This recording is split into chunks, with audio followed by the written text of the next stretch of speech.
Hey y'all, I am so excited. I know I say this every time, but I am thrilled because this is a person that has been on my bucket list since before I started the podcast. But we have Sophie Hudson today, and I just can't wait to talk to you, Sophie. I'm so excited. Well, thank you. I'm so excited to be here. You were I, sweet to ask. well, I was so excited you said yes. Mhm. For those of you who may not know Sophie, she has written so many books that are my favorite, actually, books. The first one is A Little Salty to Cut the Sweet. Home is Where My People Are. Giddy Up, Eunice, which I think might be my favorite. Stand All the Way Up. Those are just the ones I have right here in front of me. So I just love Sophie's philosophy on life and how funny you are. You also have a podcast, the Boo Mama podcast with Melanie Shankle, who Right, is also the Big Boo I'm Cast. sorry, the No, Big that's Boo fine. Cast. Because Melanie had a blog called Big Mama, and then I had a blog called Boo Mama. So we just called it the Big Boo Cast because we didn't know what else to call it, and it was, Oh, you know, okay. Yeah. forever ago. So we just kind of ran with it Well, why are you the Boo Mama? because when my husband and I married, we lived in South Louisiana, Uh-huh.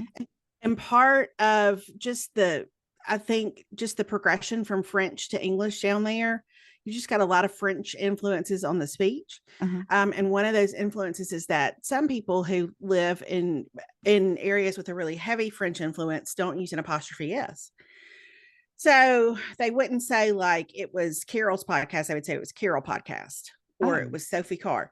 And so we thought it was the greatest thing. We got the biggest kick out of it. And so when Alex was born, who's our son, we called him Boo. You know, everybody nicknames their kids. And so Oh. David would talk about Boo Diaper and Boo Bottle. And then that's how I became Boo Mama. So when I started a blog, and this was back in 2005, Alex was little.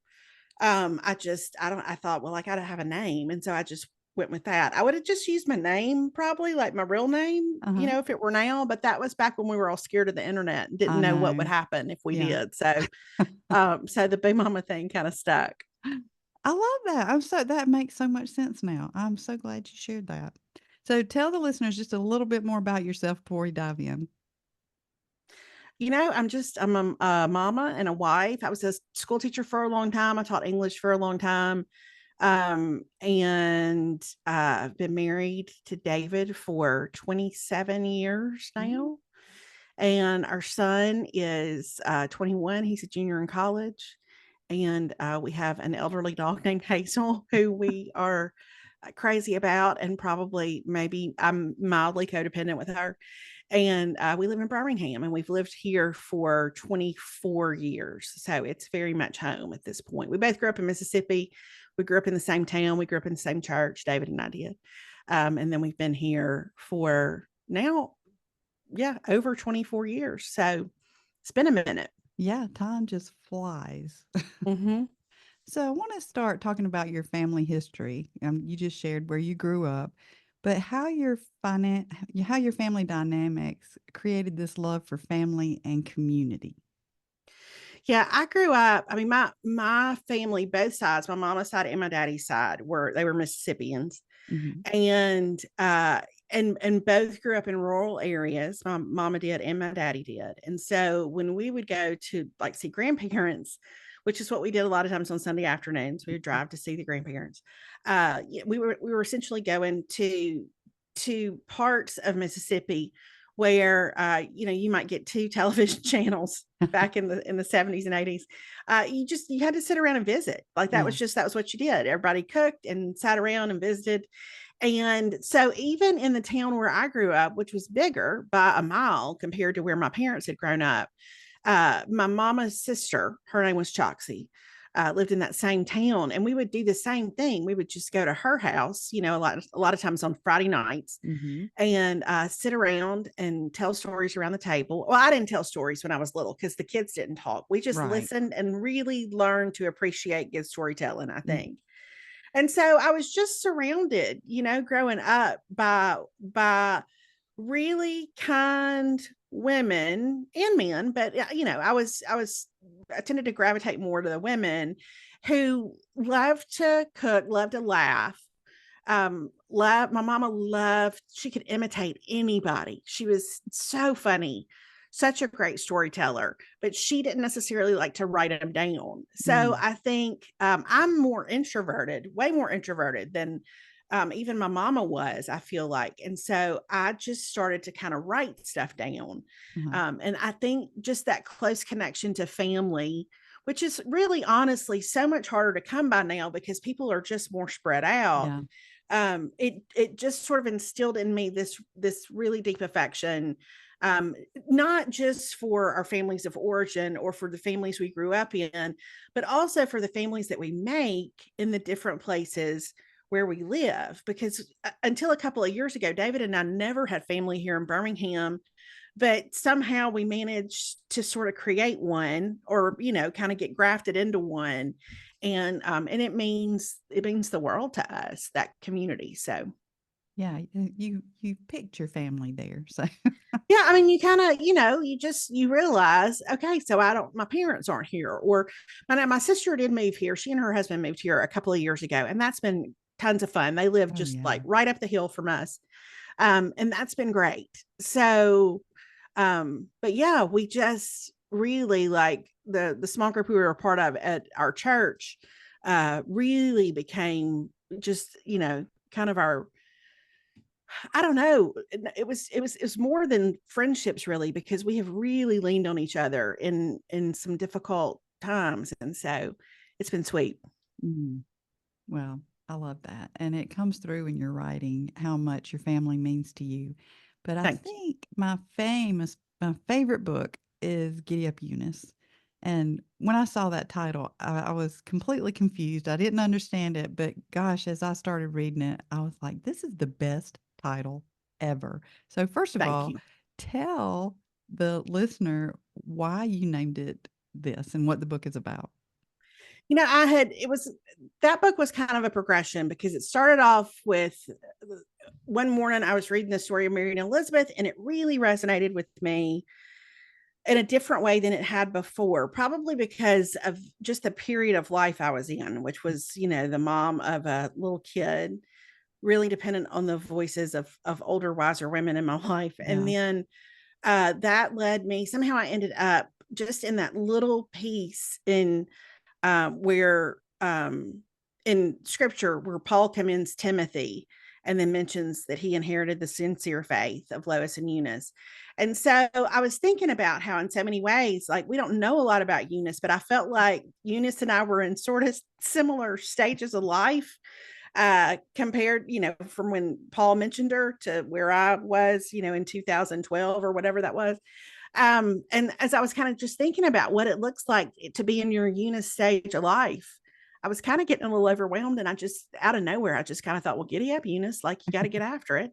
And so, I mean, like, the second I thought it, I thought, oh, I think that's going to be a book title.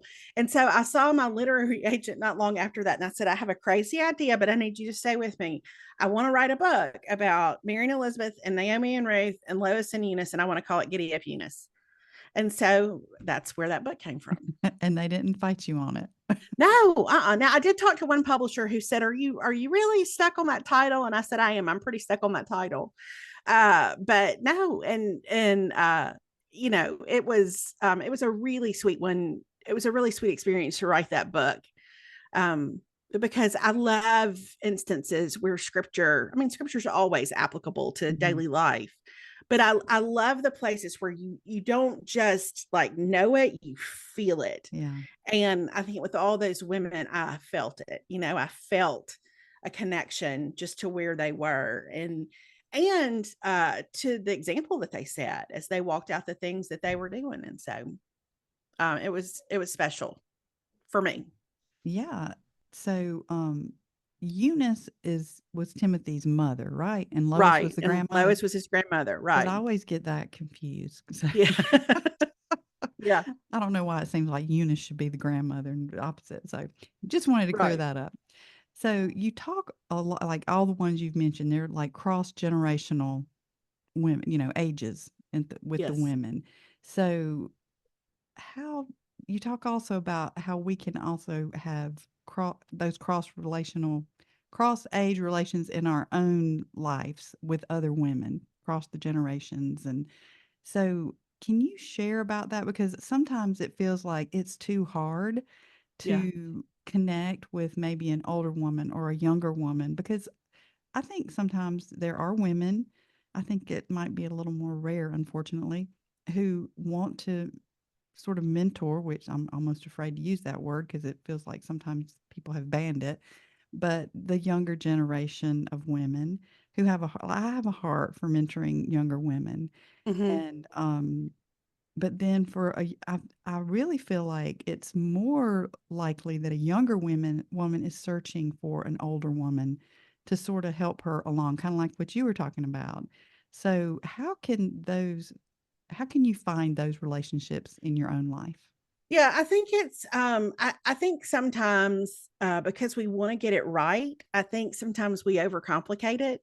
Mm, And here's what I found in my life, like, when we moved to Birmingham, the man who hired me was also from Mississippi, and Mississippians do this weird thing where, like, as soon as, "Oh, I'm from Mississippi and you're from Mississippi," then we have to figure out how we're connected. yeah. Have we lived in the same place? Yeah. Did we go to the same school? Like, we gotta figure out our connection points. So after we moved here, his wife, also from Mississippi, invited me to be in her bunco group, back Uh-huh. when everybody was playing bunco. And so, and it was great because it gave me a chance to get to know people.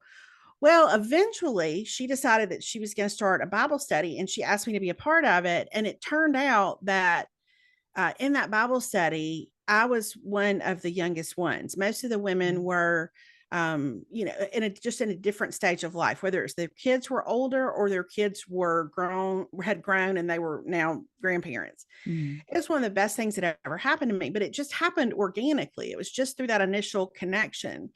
And so I always tell people, it's hard to know sometimes. You don't want to be in a relationship like that where it feels like you're having to manufacture a right. connection. You want it to feel as natural and organic as possible. And so I think you have to put yourself in places where you have the chance to connect with people who are a different age than you are, but not necessarily for the purpose of some sort of mentorship Mhm. situation. Right. So, I was always well, for a long time I was a part of a ministry in the church where we were when Alex was younger, where we like cooked for different things in the church because I love to cook. Mhm. And through that, I connected to these wonderful women who were ahead of me.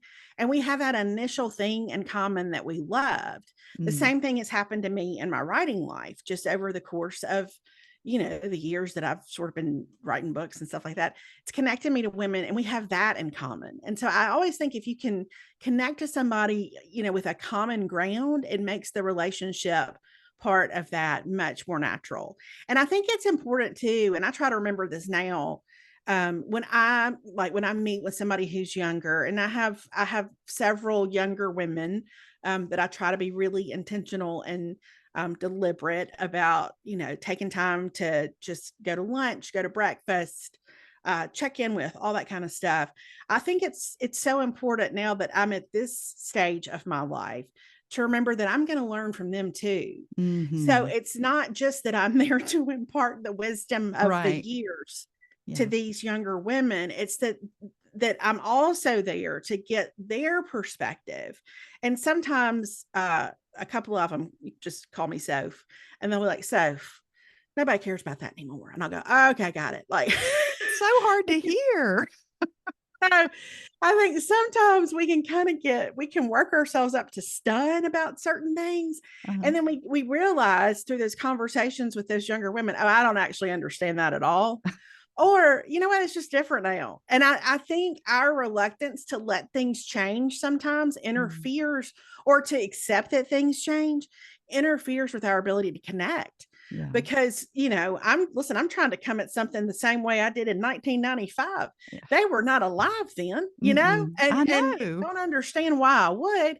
And so it's really good to have those relationships, not just so you can pass on what you know, not just so you can be a safe place for somebody, but so you can learn Yeah. and relate and Yeah. understand, what people are actually dealing with in the here and now. And Yeah. it's not all bad. That's the other thing. Like, it's not all bad. Sometimes we want to tell ourselves that it is. Yeah, and that's true because my daughter, she's 31 now, and so many times she comes up with some stuff that I'm like, I, you know, that never occurred to me. Her perspective, because 28 years older than her, so Yeah. we're not in the same mind space sometimes. So, yeah, I think that's a really good point to bring out because we can learn so much from these younger Oh, women. 100%. I Yeah. will say this is, I've said this a couple of times lately in different contexts, but I've told a couple of younger women in my life this the last couple of times I've been with them. Um, our, let's just say Gen Z, could also apply to our millennial friends or our Gen Z friends, but or Gen Alpha. I think that's the next Is one. that the next one? But Okay. these young women are courageous in ways I did not know I could be when I was their age. Mm. And I cannot, it has been so meaningful to me to just be able to cheer them on, Mm. in these ways that they're courageous and bold. And so, and it's also in this strange way, it's been really healing. And I think sometimes, if we're in our 40s or our 50s or our 60s, wherever we are, or older, like we think we have a tendency to think, well, everybody needs to do the thing the way that I did it, or the way that we were taught to do it. Mhm. But listen, sometimes things aren't great. Yeah. maybe maybe the way that we were conditioned to do something wasn't actually the best idea after all. Mhm. And so it's really encouraging to me to see these younger women trying different things, trying different ways. And I don't know, it makes me really proud. It makes me really proud of their courage and their bravery and their boldness. And so, what a gift to be able to encourage that and cheer for that. Yeah, that's exactly right. You also talk about how the primary people who passed on the gift of belonging were the older women in your life. And I think in this age where everyone feels disconnected, even though we're more connected than ever, it's hard to Right. imagine building those types of relationships.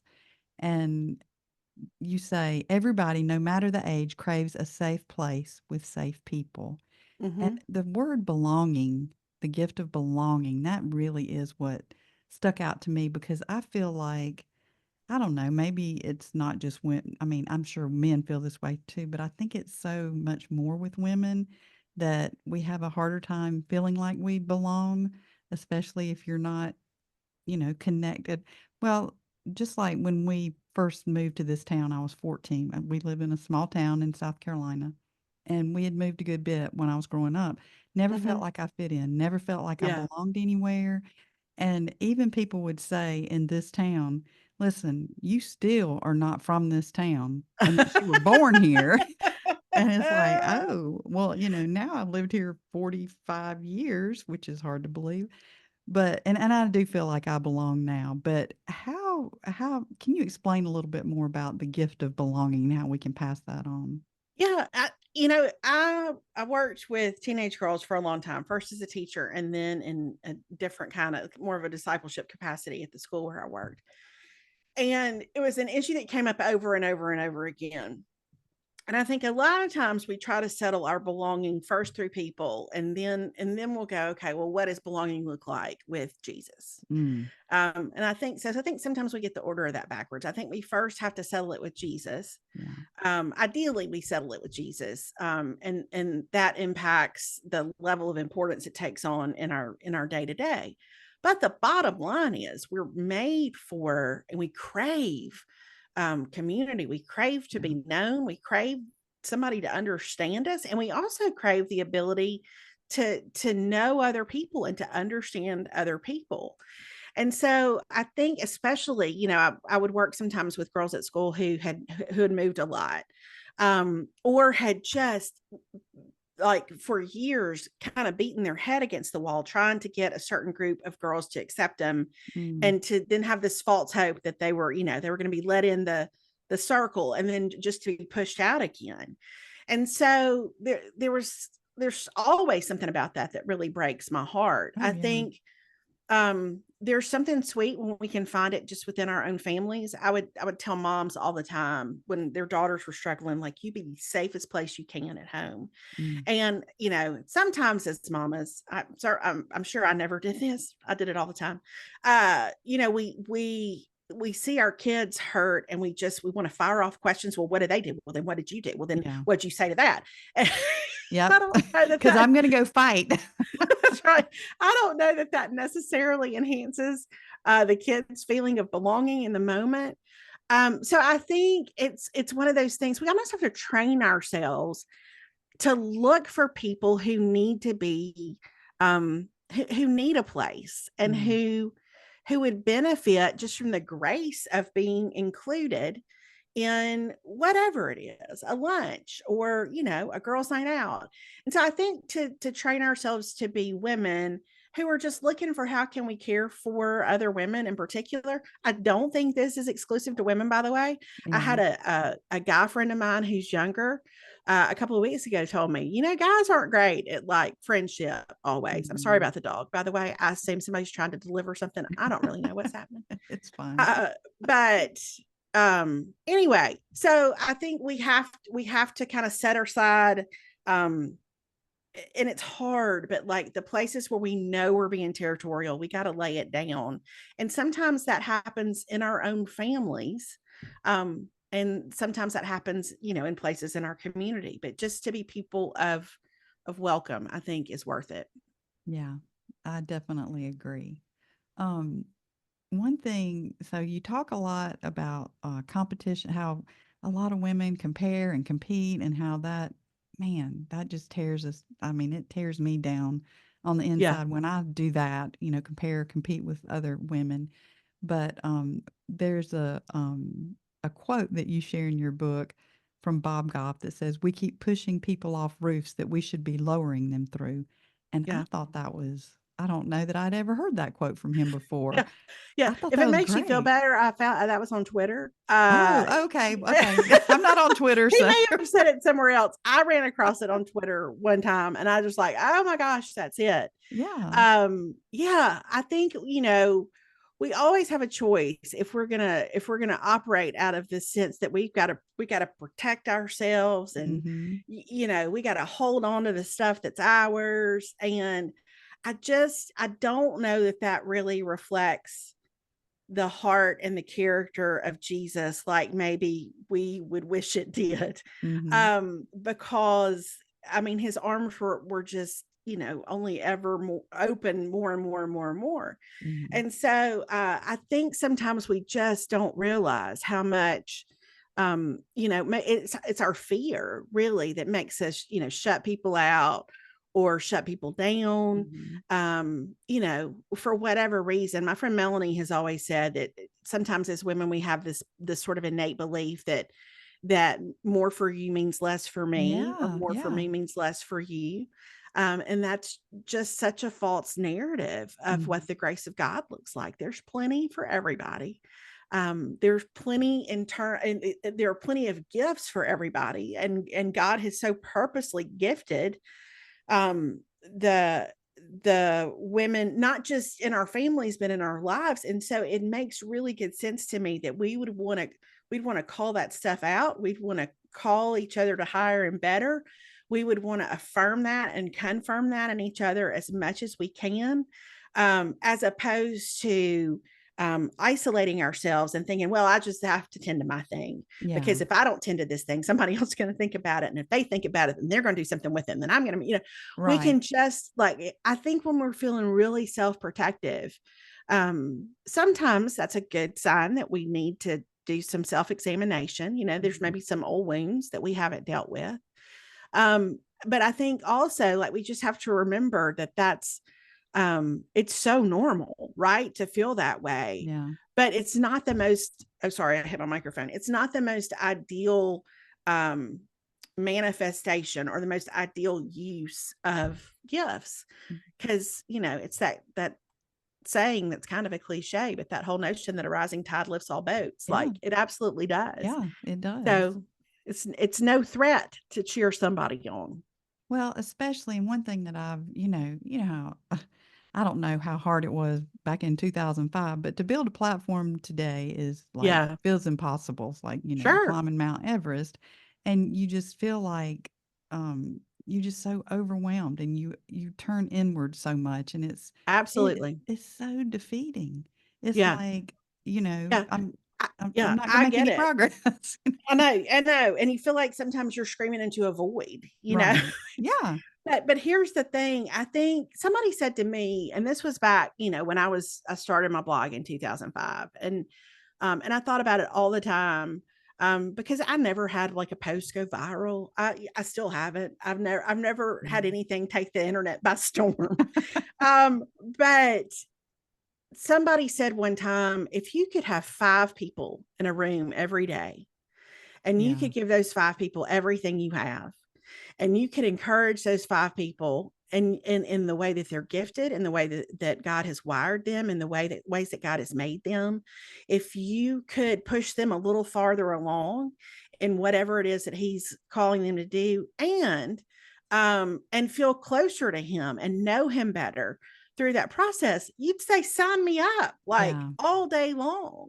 And Yeah. I think part of it is we see situations where people have gone super viral and they had one TikTok and now they have a book deal. I know. I know. And so, but here's the deal. I mean, like, is it still worth walking the road you're walking for 5 people? Mm. 100%.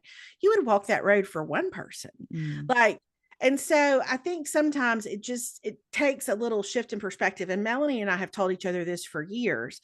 Like, to some degree, you really do just have to put your head down and walk your road. And when you see another open door, you walk through it if you feel like that's what God's leading you to do, and you just keep walking. Like, and you don't have any idea what the destination is, and you Mhm. don't have any idea if you'll ever get there. Yeah. But you can trust Him with the opportunity to walk the road.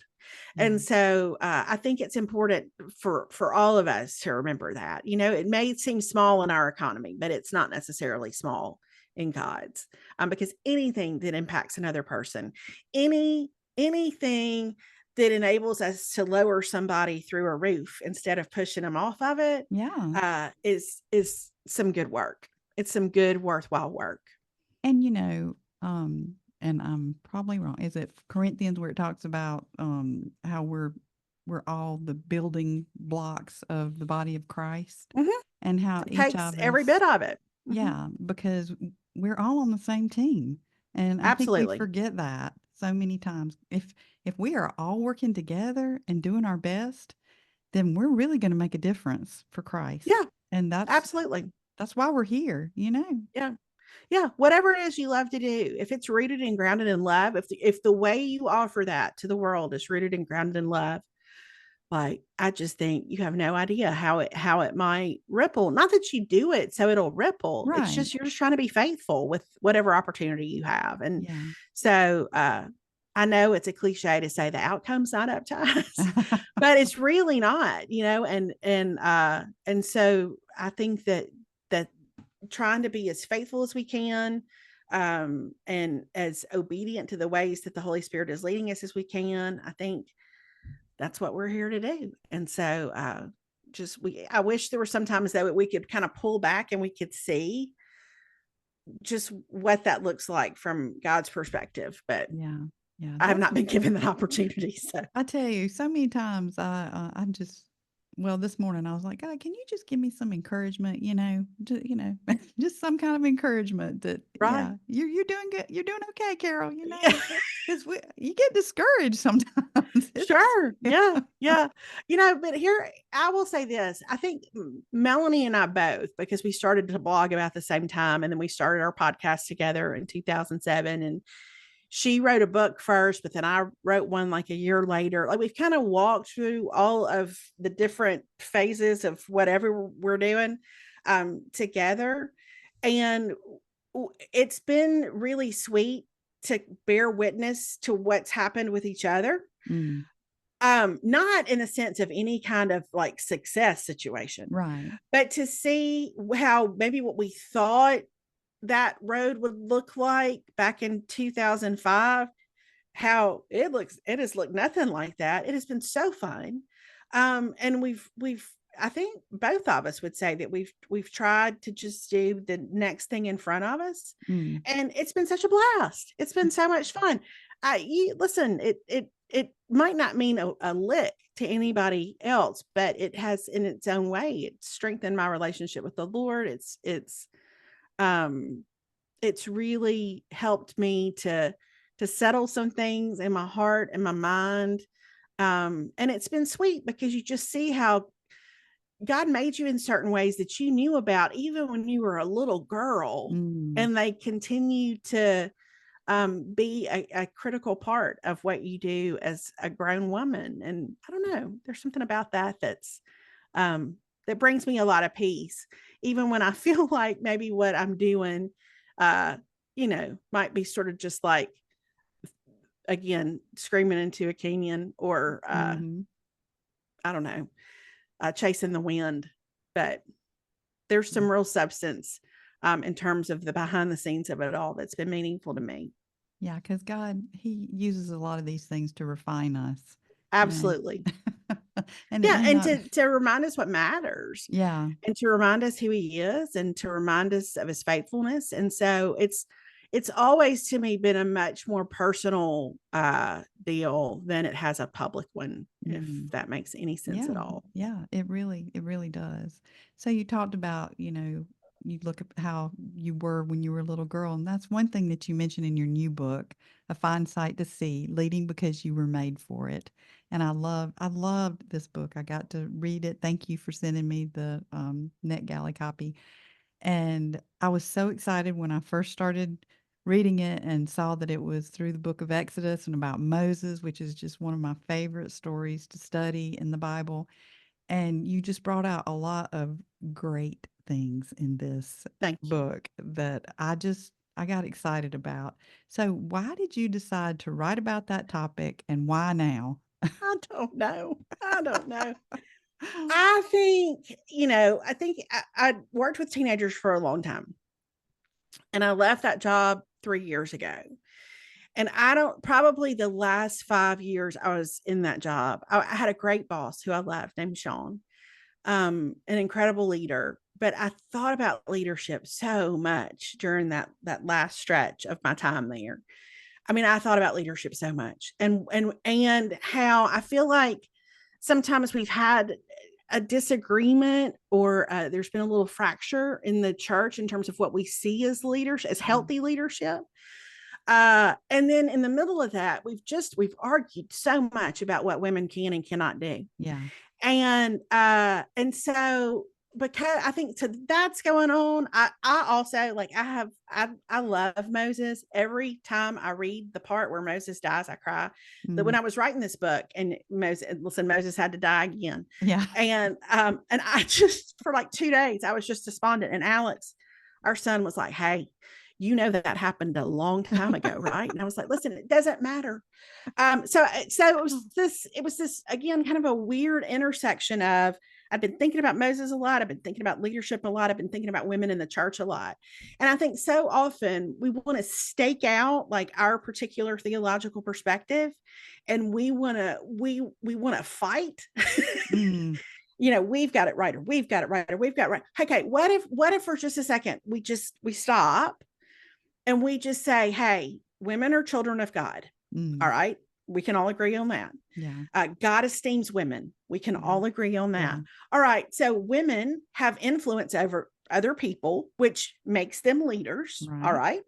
I'm not telling you how that leadership has to look like. I'm not telling you what it can and cannot be. I'm just saying women have influence over other people. They're leaders. All Right. right. So what does healthy leadership look like?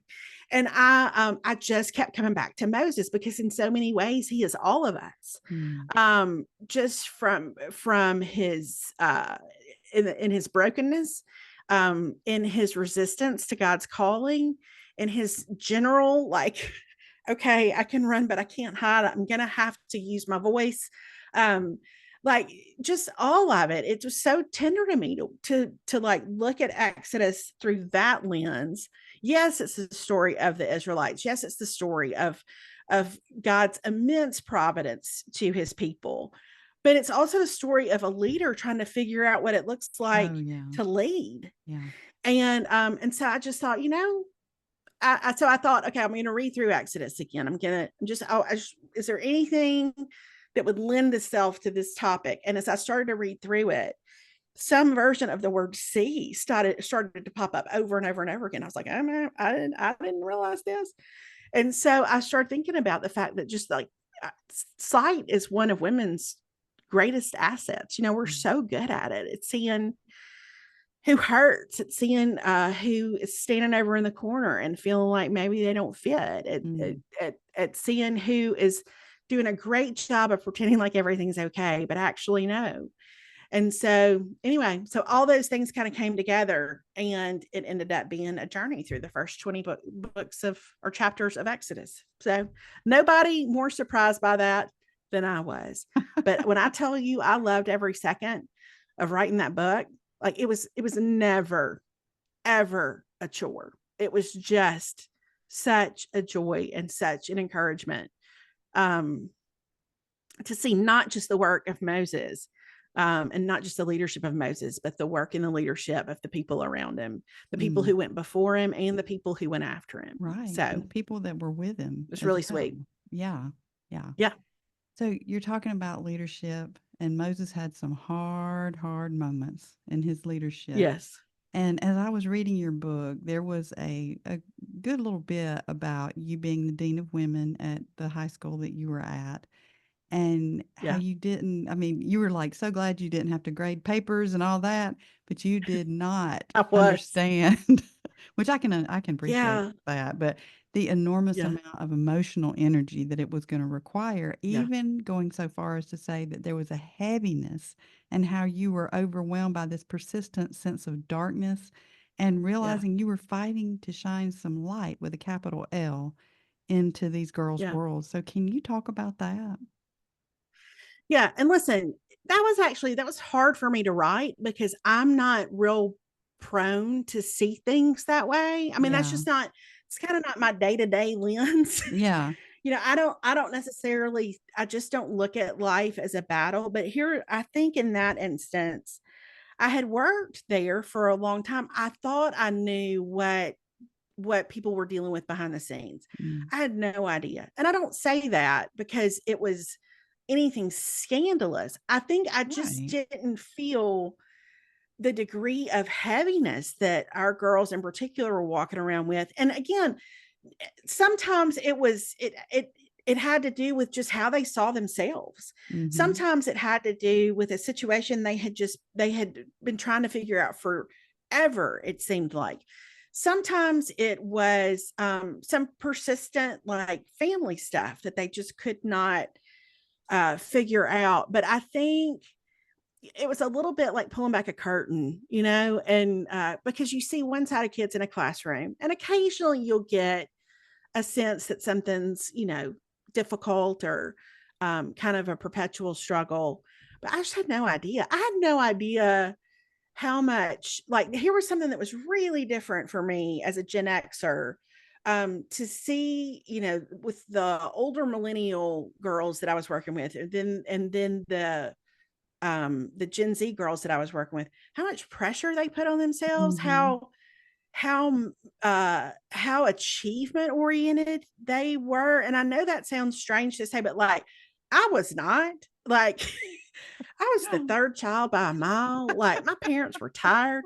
Nobody was interested in what I was doing. And I mean, I was encouraged to do well, but I never felt like my identity was wrapped up in Yeah. in how I did things, right? Yeah. I never felt like my parents were living vicariously through me. And I think everybody generally, with a few exceptions, everybody's doing the best they can in their Mhm. parenting. Um, but just different personalities take on different struggles. So it was really eye-opening for me to realize just how much pressure the girls were feeling about different things. Some of them might even seemingly be really innocuous, but they weighed so heavily on the girls, and then some things were legitimately, like, just heartbreaking. Mm. Yeah, and it's so good to have, you say you're the baby by a mile, and I'm the oldest child, and have lived that oldest child mentality, which sometimes is just, Yeah. I mean, it is crushing because you put so many expectations on yourself. So God has such a sense of humor because my two very best friends in the world are both the baby of the family. So God put them there to Mhm. lighten me up, and I really needed that. So, but it's so Listen, good. nobody works harder than an oldest daughter. Nobody works harder than an oldest daughter. Yeah, I would have to agree with that. Uh-huh. And I Yeah. mean, like, I don't mean like working 9 to 5. I mean, like, works harder at all the things. Mhm. Like, nobody's more any oldest daughter, give her a small country. She can handle it. Like, she's it's a mindset that's, it's fascinating to me. Yeah, yeah, and my mom was an oldest child too, so, I think it all passed down, so we all put that pressure Yeah, on ourselves, so, um, sure. I wanna mention God, there's so much I wanna mention, but I'm gonna go real quick through there was 2 things about Moses in the Bible in this book that I wanted to mention was that you said we can't miss the lesson that the Israelites weren't fighting for power, they were fighting for deliverance, and I've never thought about that Yeah, before. So can you expand on that a little bit? yeah. I just think it's good perspective. I think it's good perspective for me, at least. I think that sometimes whatever we perceive as the battles in our lives or the struggles in our lives, like ultimately what we're after, as believers, I think is we should always, as we're kind of examining what we're doing and how we're doing it, it's like it's easy to fall into the pattern of thinking that you need more and more power and you need more and more control. But I don't know. I just think it's good to remember that as the Israelites faced battle after battle after battle, like, and Moses led them, in that journey, in the direction, in the unpredictable direction of the promised land. What they were ultimately after is deliverance. So, what I have to ask myself, as a wife, as a mama, as a friend, as a sister, as a writer, and just all the ways in my life, am I as focused on um, the not just the good of the group, but the deliverance of the group? Not that I'm going to be the one to deliver them, but pointing them in the direction of the deliverer, Right. as opposed to trying to put out some idea that would lead to a certain group having more and more control or more and more power. And I don't know. I think if we were collectively working for deliverance, in a lot of different ways, what would that look like? Uh, I think it would be pretty good, Mhm. but It'd be a lot it's different. just a good reminder that God's outcomes aren't sometimes outcomes that we would hold maybe closest to our hearts in the day to day, Mm. just because we can get preoccupied with what we think success is. And I think God sometimes has a different definition. Yeah, I love that. And so we're running out of time, but there's a story that is my favorite story. I had to look through all your books to try to remember where the story was, but it is Okay. about your mama's sink and how Yes. you wanted it. Can you please share Yes, that story? I did. So this was probably, golly, at this point, this was probably like 13 or 14 years ago. So my mama was from a little community in Mississippi called Rose Hill. And Rose Hill does not have a stoplight. It just has some stop signs. And but back in the day, now Rose Hill had a general store. It was a little community hub. And so my her mother was named Lucy, and she was like, man, she was the cook of my life in terms of, she was quiet. I Every memory I have of her just about is her back being turned to me because she was at the stove or she was at the sink or she was getting something out of the cabinet. Like, she was just always in the kitchen. And so I went back. I took Alex, who was maybe 7 at the time. I took him down to Rose Hill one day, and Mama went with us. And anyway, we drove down there, and we actually trespassed. And I'm not saying that that was the right thing. I'm just saying that was the thing, because we got to their land, and there was the same like cattle grate that had been there my whole life at the beginning of the property. And so Alex and I climbed the fence, and we knew we were fine to climb the fence. And we went and we walked around the property. The house burned down when I was in high school, I think, or maybe right after high school.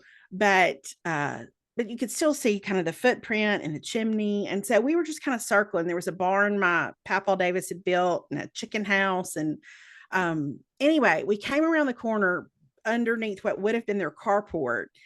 And I looked down and I see something in the ground, and I'm like, what is that? And I realized it is Mama's sink. And I mean, in that minute, like I hadn't seen it in probably 30 years at that point. It had been a really long time because they left that house when I was 12. Mm. And I looked down and I was like, oh my gosh. And then suddenly I'm trying to figure out like how I can transport a stolen cast iron sink across the state line. And I'm really thinking like, how can Alex and I get it out of the ground? Can I hitch a chain to it? Can I attach it to the back of my car? Mama can't lift it. Mama was sitting in the car. Could we get it in the back of my car? Like, and then, then I kind of came to, and I was like, you cannot take this sink. You cannot take this sink. So I took a picture of it. I keep it on my computer desktop all the time. Oh. So I can look at it anytime I want to. The whole way back to my mama's house, I was just thinking like, it was just one of those sights. I didn't expect to see it. And it rattled me in a way. And I really had to talk to myself about it. Like, why did that sink make you so emotional? Uh-huh. And what I realized was, yes, I would love to have the sink. I would still love to have the sink. And I probably get asked that question more than any other. Do you Really? have your Mama's sink yet? Maybe one day. But what I realized was like, what I wanted was the chance to talk to her. Mhm. I wanted to ask her questions that I didn't know to ask before she passed away. She Yeah. passed away when I was 11. So, like, I wanted to ask her questions. I wanted to know how to make her apple tarts that for some reason none of us learned how to make.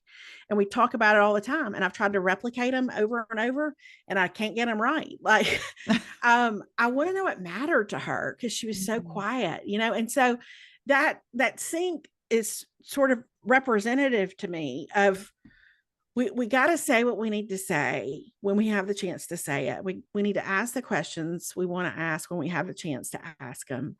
And we want to appreciate the people that we have around us while we still have them. Mm. And that doesn't mean that those relationships won't be tricky. And it doesn't mean those relationships won't be difficult. And there doesn't mean that we won't have to have, like difficult discussions from time to time about the places where we disagree.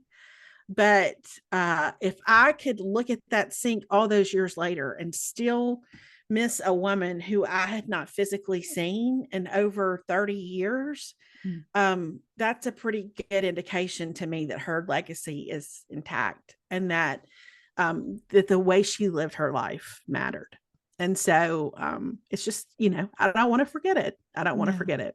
Yeah, and that was in the book Giddy Up, Eunice that I finally found. Yes, it was. It was. But you had a quote, "Stuff will never ever be the same thing as legacy." And what have we inherited? What are we passing on? Because that sincere faith that first dwelt in Lois and Eunice, that is the ticket, y'all. That's what we Mhm. ought to get fighting. That's what we ought to get fighting to haul out of people's pastures, so to Right. speak. And I love that because it's not the thing, but the thing does bring back so many precious memories so many Yeah. times. And I know you'd love to have that sink in your kitchen. Oh, I would. I would. And listen, maybe I mean we've tried to figure out, can we put it in our laundry room? It's so big, and it's one of those, it's got the drying board on the side. It's Yeah. huge, but it was really sweet, and I think it was interesting for that to happen at a point in Alex's life. He was still little, I didn't know what it would look like for him to deal with like bigger people problems or whatever. Yeah. And I certainly didn't know what was down the road in my own life. And just in terms of some things that I needed to work through, and that I would kind of have to address in my own life, especially in relation to my work in ministry. But I think what's been so sweet about it is it's almost like, okay, I can have some of these conversations we're going to have within the walls of this house related to this stuff. Some of them are hard, and some Mm. of them are, um, may feel like there were some times I was like, has he seen me struggle too much? Just in terms of some stuff I was working through. But it was just a reminder, just deal with it, and deal with it Mm. in the open, and deal with it with Jesus at the center, and deal with it as honestly as you can. Yeah. And hopefully, I don't know that he's ever going to want that stainless steel sink in my kitchen. Probably But not. hopefully, I don't think he thinks so. But hopefully he'll remember, that we tried as best we could in this house to talk about the stuff that matters, and to live our lives in the light. And so I think that's we'll awesome. see. He'll Yeah. let you know in about 20 years how we did. I'm sure you did great. And that's something, it's the core is our faith and our family, I think Yeah. that's what really binds us all together, and then our community a lot of times, Yeah. like you said, your And friends I and think also, if we have those things, like, we don't have to be afraid. I'm always so skeptical, when anybody tries to make me feel afraid of what could be or what might happen. And we don't have to be afraid. We have scripture, we have Jesus, we have our people. Like, we have all we need. And mm, so, and whatever's ahead, we can get through it together. And I know that's idealistic. I understand that. I understand there are real practical concerns in life. mhm, But I do believe that life ideally should look like us collectively working to move toward higher and better, and not us forever looking over our shoulder to see what's coming up behind. The yeah, most terrified the Israelites ever were, from what I can discern, in those first 20 chapters of Exodus, is when they thought that they knew Pharaoh was behind them.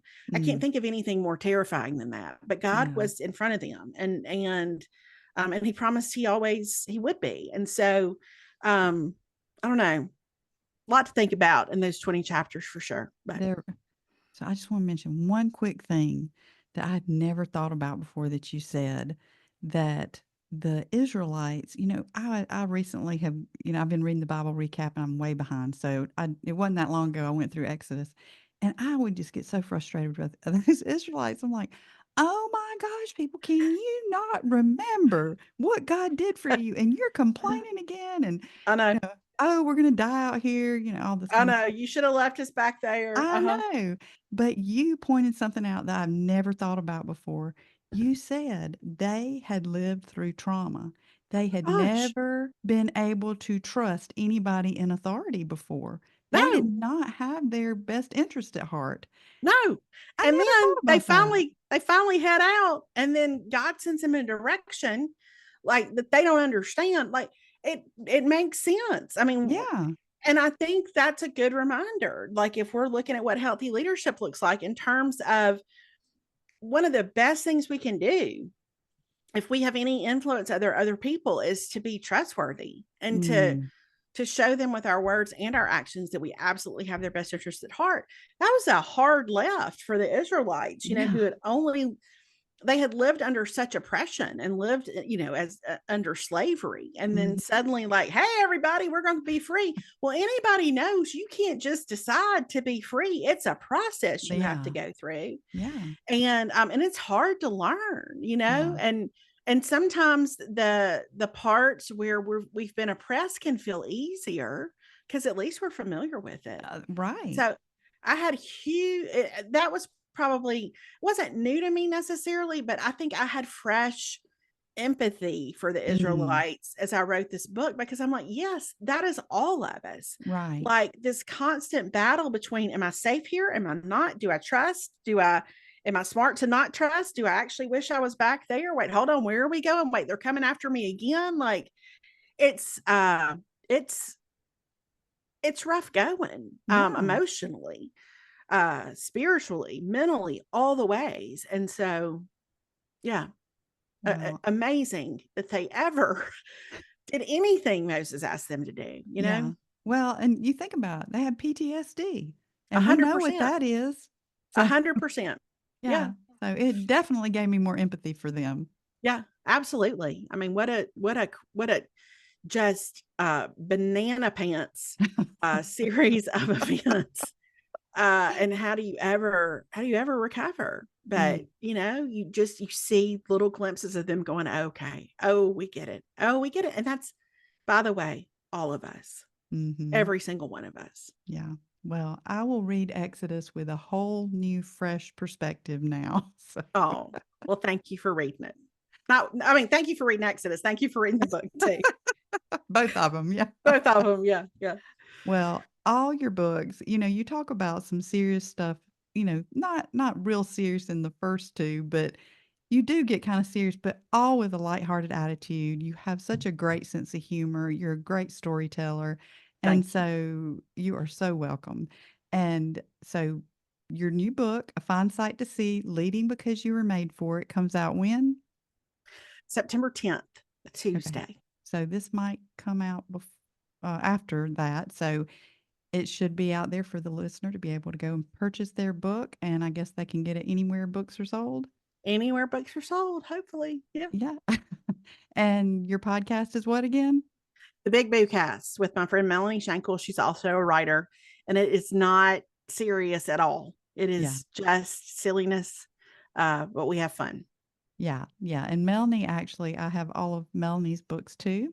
I love the way Melanie tells stories, so y'all make a great pair. You Thank you. It's must be wonderful to have a friend in this that y'all are in the same business, you know? I know. She's the best gift the internet ever gave me. I'll say it forever. So, and she has a great book coming out in February too. That's Oh, I didn't know that. yeah, a really, really, really great book coming out in February. So I don't Okay. want to give anything away, but it's fantastic. Well, I'll be on the lookout for that because 'cause I'll have to get that one next. So Okay. where can our listeners find you other than your podcast? Oh, listen, probably on Instagram. I miss the day of like social media school where all your handles match. Oh, But I'm mostly on Instagram, which is bmama205. And then my website, which is bmama.net, is still up and running, but it's mainly just for podcast show notes at this point. So okay. Well, you have a lot going on, so I do not blame you for not keeping that going. So listen, yeah, got to save the words for the books. that's right, yeah. So I just have to say, Sophie, that you interview just like you do in your books. Like, I was hoping you'd be just as sweet and kind as you are in your books, and you are. So Oh, thank you thank so you so much for that. much. Oh, thank you. Listen, I appreciate you taking the time. Of course, yeah, and so hopefully everybody will go out and buy your newest book. So, thank you, Thank you. Sophie. Okay. Thank you, Carol.